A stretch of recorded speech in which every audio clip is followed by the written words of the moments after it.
Hi everyone, it's me, Carbundance, and I am going to talk about juicy topics today, so stay tuned.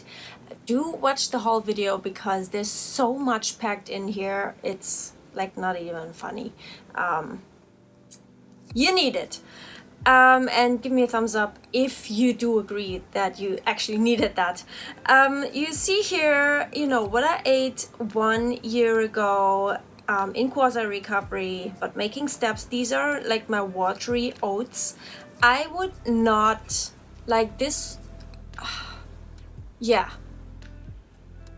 When I have oats now, they are just so dense, creamy, fudgy, like super dense. And looking at the watery oats, and I was telling myself there that that was what I craved, and that I liked it. There's worse things, but it was kind of starvation. Getting used of my taste buds to starvation taste intensity, let's say. I was eating chocolates. I was trying new chocolates. You saw the Yogurette, the Kinder items here. Pizza. This is actually salami. Like, I am wondering if this is the first meat item, like salami item, that I have in my videos. Did I have one before? You guys tell me in the comments. It is, this hit the spot. It was so delicious. I still remember today. Again, watery oats, but here the candle is lit, which might be super normal for normal people. For me with an eating disorder, it was not, like, using resources. People are very much all or nothing. Look, I eat whatever, but I get tired of red meat too, or my digestion gets a little wonky, or milk tastes sour to me, so I just switch it up a little. Drink some almond milk, have some chicken or some fish, meatless Monday. Why is it gotta be this wholesale, just 180 degrees, zero sum, oh, I had cramps, so I'm going vegan again? Why? And I screenshotted this at that day because it resonated with me so much. It's like, yeah, why do I have to be this extreme? Like, someone tell me. And I knew it's because I had a restrictive eating disorder. And these are kind of the days where I woke up to the fact that I do have a problem. And the only way out of this is by going the other extreme for some time and then, not being extreme anymore in my life. She seems obsessed with the label of being vegan, even though she's never actually been vegan. Why can't she just eat the food that love her with no label at all? Why not live in total freedom? And this also, like, I don't know what they're, like, who they're talking about there, and it's also not relevant here. I screenshotted this because these thoughts, again, resonated with me. Why not live in total freedom? Like, why do I feel the need that I have to label myself as something? And this is not, I used to be one of those who were eye-rolling about those people saying, I don't want to have a label, I don't want to put my label on myself. But in the end, I just wanted to be some of those that succeeded.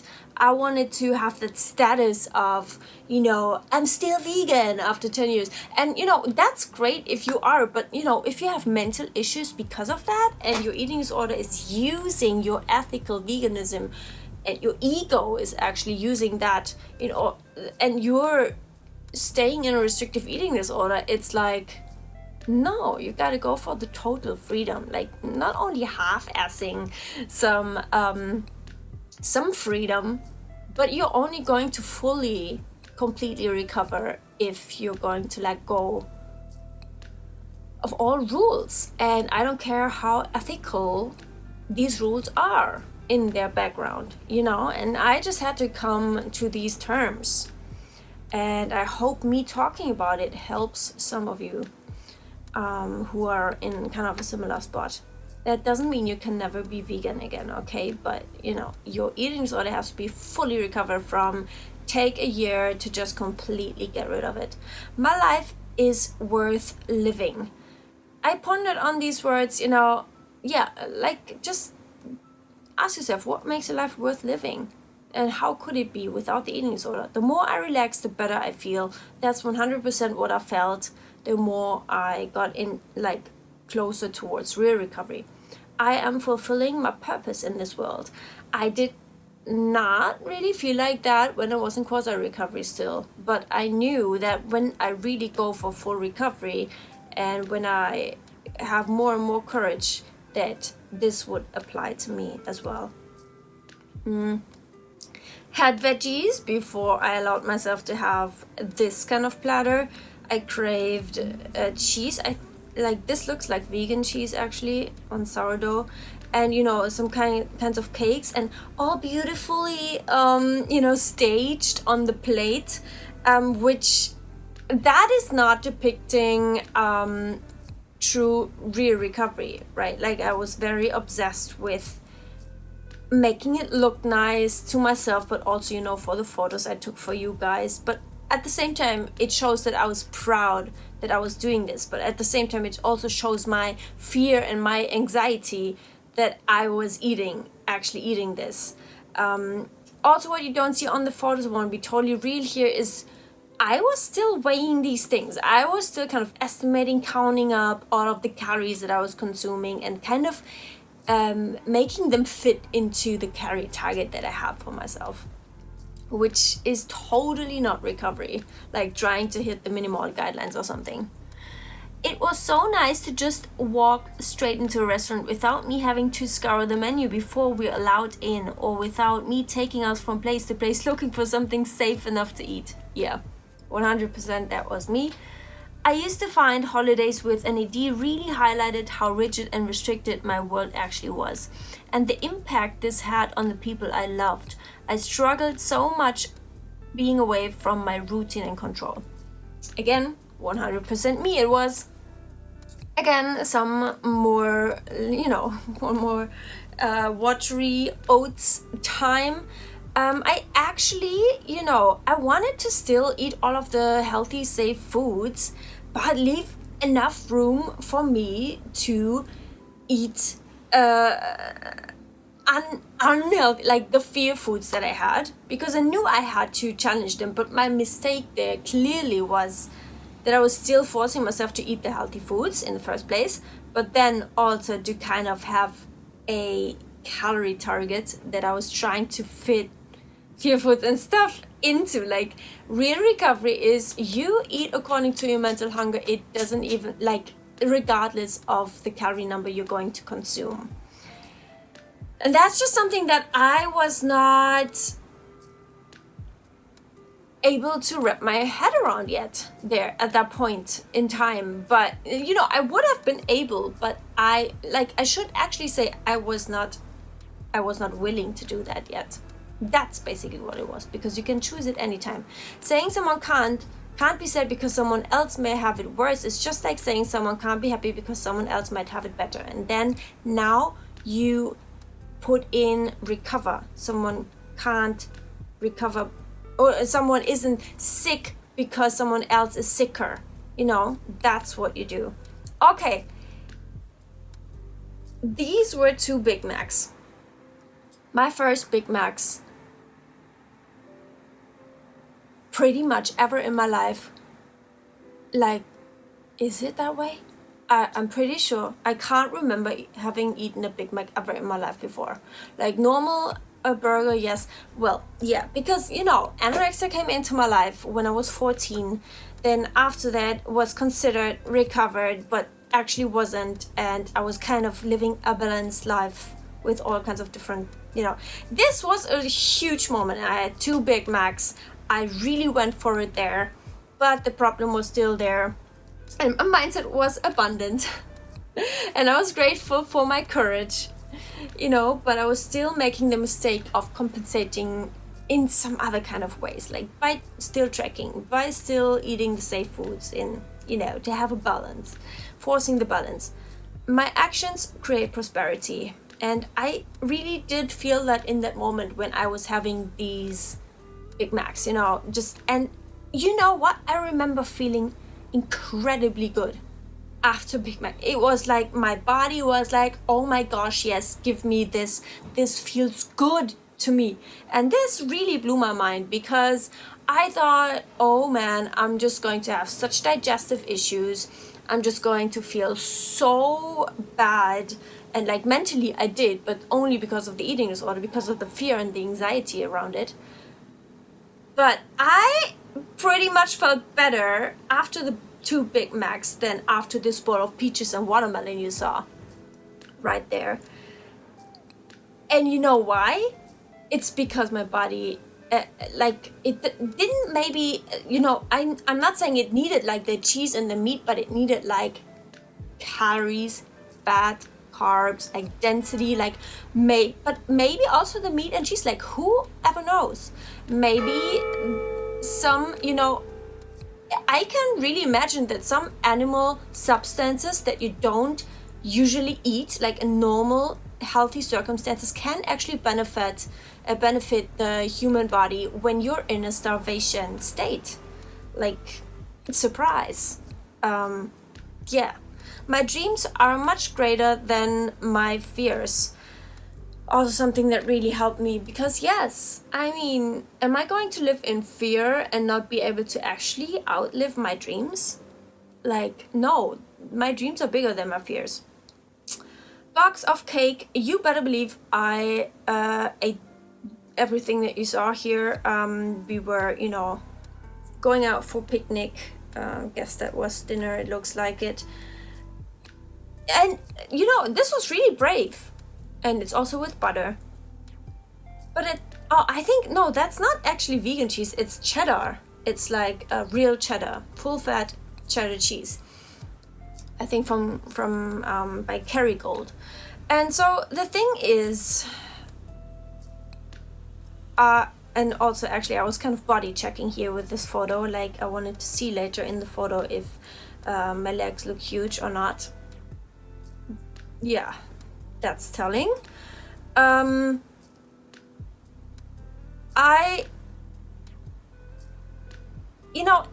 is brave to eat cake and eat lots of cake. But it is self-bullshitting. Another watery oats here, by the way. It is self-bullshitting and quasi recovery and not getting you anywhere close to actual recovery when you're doing that, fitting it into a calorie target that you have for yourself, and while still counting the calories of these cakes and stuff, and the rest of the day eating fairly healthy and eating vegetables and fruits and forcing like a kind of balance onto your recovery. That is not recovery at all. And I just want you guys to see that and to know that, because at that point in time, I thought I was doing so well. And I did do so well in comparison to before, but it's always a relative thing, right? Compared to what I could have done, it was not that much. Like, I could have gone so much more radical, which I should have done. And again here, like these bowls of it's a whole bowl of zucchini, like maybe half of a huge zucchini, and also spinach. Before I had this kind of pizza thing, well, and also these cookies, well, that's fine, I had the pizza, but I had this compulsion, the urge to actually fill my stomach up before a little bit with some healthier stuff. So it felt safe enough for me to eat that fear food. I have nothing against vegetables. I love vegetables and I love that they can be part of my life again. But this was not the right way to go about it there. It was not what I was craving. I would have craved like 2 of these pizzas instead.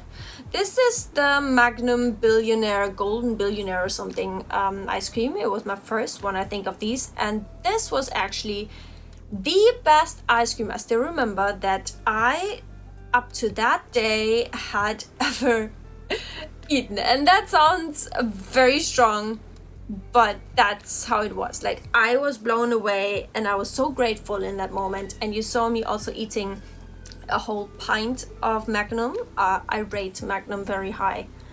And I'm not sponsored at all.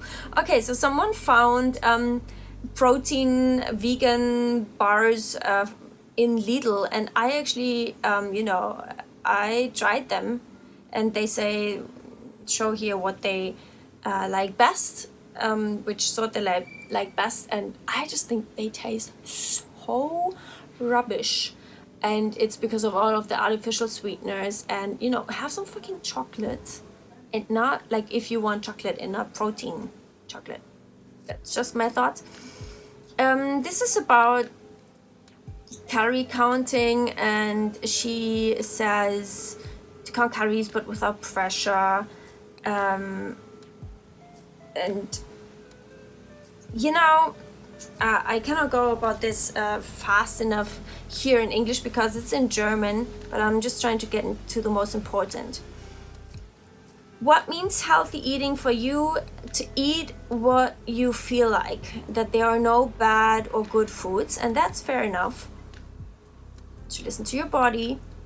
But then she's asked how many calories she eats in a day, and she says the number you see here, but she's only counting very roughly and not every day. And then that's very contradictory to what she said before, like listening to your body.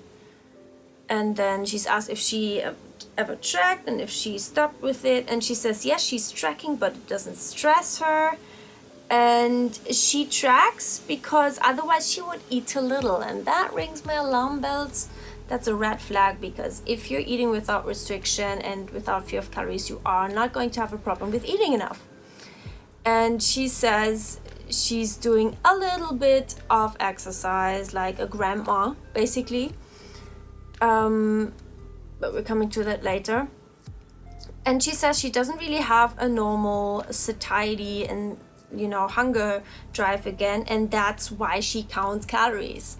Mental hunger counts just as well as physical hunger, and I think these are just my thoughts. I think these are ED excuses. Do you still weigh yourself? She says yes, to see if she doesn't weigh too little. Also a red flag. If you're truly eating without restriction, without fear of weight gain or calories, then you are not going to weigh too little. Do not have to be worried about that. If you're eating according to mental hunger, not only physical hunger, like not overthinking, like without, as if you did not have any fear about eating anything. How often and how long do you ride your bike? And then here she kind of says at least an hour per day, and sometimes 3 hours per day. So much for exercising a little bit like grandma. She says she eats 25 to 3,500 calories, which, if you exercise these off, and I also know she's doing that, like riding to food spots and actually getting free food and stuff, and it's like, well, that tells me you could not eat without that restriction, as that person says, if you did not exercise these 1 to 3 hours a day, like move on the bike, even though it's fun for you. But it's just like, just one example of an account that just wants to depict that recovered anorexia, fully recovered state, but to me gives really not fully recovered vibes. And it's just so dangerous, because people who are looking at these accounts think this is what full recovery looks like. I still have to exercise, and I still have to track. I still, it's okay to weigh myself. It's okay to track calories to make sure I eat enough. All of these kinds of excuses, which I think have no place in full recovery. Just my 2 cents. Just trying to help here. Yeah. Restriction, what people assume only eating salad and coffee, and what it can also look like only eating healthy food.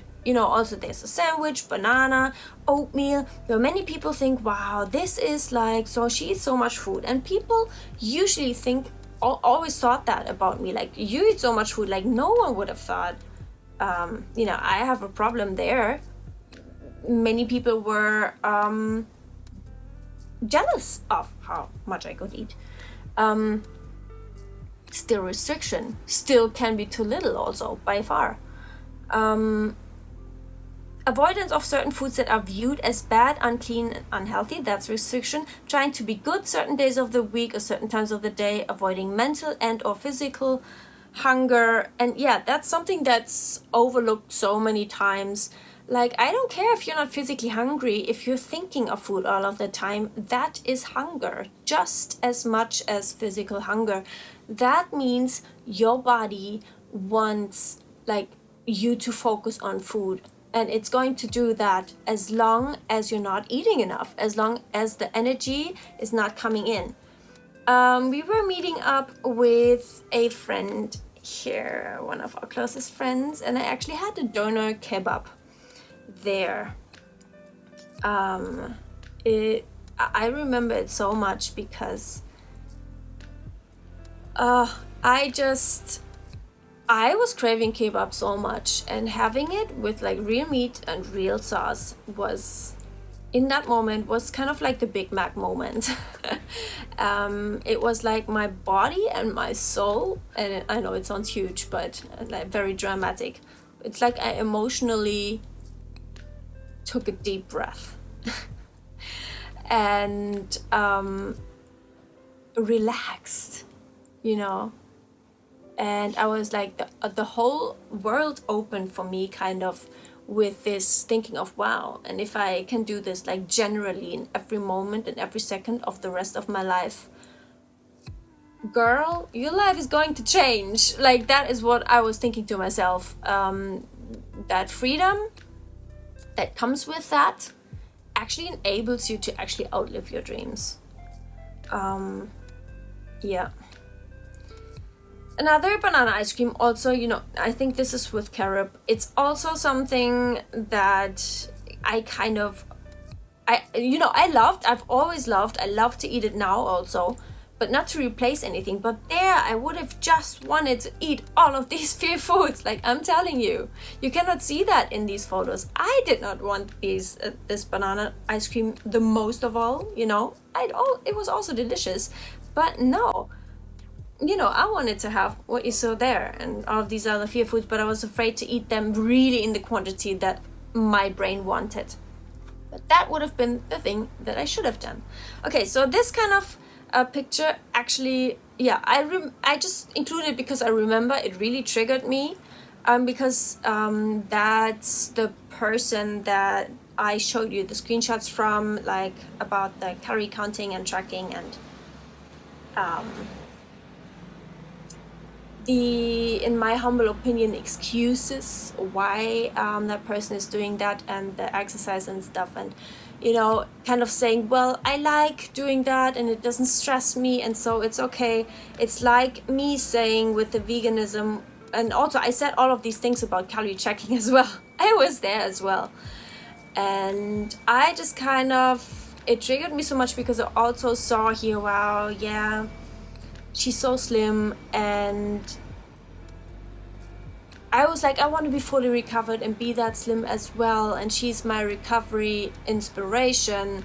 But at the same time, I knew to myself, well, something's fishy here, because I actually personally, you know, I really don't want to judge about it. I cannot know it, but personally, if I did and thought, like if I did what she does there, like judging from what she's putting out there in these posts, I would not be fully recovered.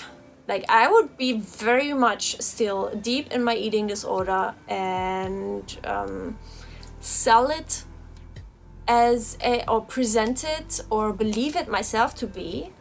I'm not saying she's doing that intentionally, in a wrong way. Sell it as full recovery, because I would want to be fully recovered, but kind of still have all of these excuses about why I'm doing what I do, and why, you know, why I weigh myself, why I track, why I move so much, and all of this stuff. And so that's why that picture triggered me, because I was like, well, what gives? Like, how this really frustrated me. I guess that's what I want to say. It really frustrated me, and at the same time really empowered me, because it was one of the first times where I saw this contradiction, and I was like, well, she must be bullshitting herself. Like, at least if I were her, I would be bullshitting myself. That's how I should put it. And that kind of, opened my eyes, because I knew, well, full recovery for me will mean that I'm not doing these things anymore. And that means, for now, actually doing real recovery in order to get to being fully recovered for life, I actually have to stop all of these things. I cannot do this. There's no way. Yeah. I hope this video helped. If so, please don't forget to give me a thumbs up. Also connect with me in the comments. I do love reading from you, and we can be friends. And I will see you in the next video. Bye.